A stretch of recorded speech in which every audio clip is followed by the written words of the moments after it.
Баршаңызға сәлем. Бүгін сіздермен қыс мезгіліне арнап соус салатын дайындаймыз. Ең бірінші қызанақтарымызды жуып аламыз.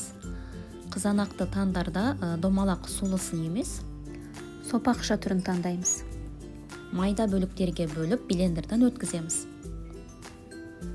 Орташа отқа қойып қайнатып бастаймыз. Қызыл, болгар бұрышын, ұзын жасыл бұрыштарды және сарымсақтарды да осылай блендерден өткізіп саламыз.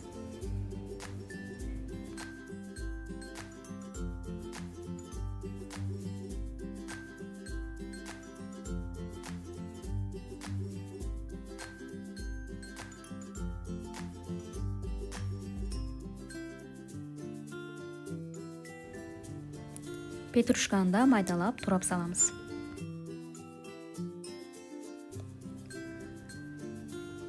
Алма сіркесін қоямыз. Зәйтүн май немесе сұйық май қоямыз. Тұз бен қант саламыз.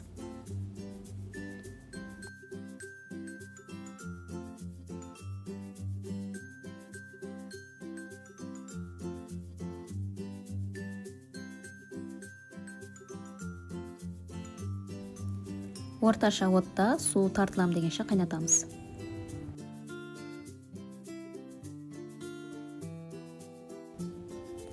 Дайын болған салатты банкілерге құйып жауып тастаймыз. Соусымыз бір апта өткеннен кейін дайын болады. Балаларға таңғы аста сары маймен қосып беруге болады. Өте пайдалы. Сіздер де осы рецепт бойынша жасап көріңіздер. Ас болсын.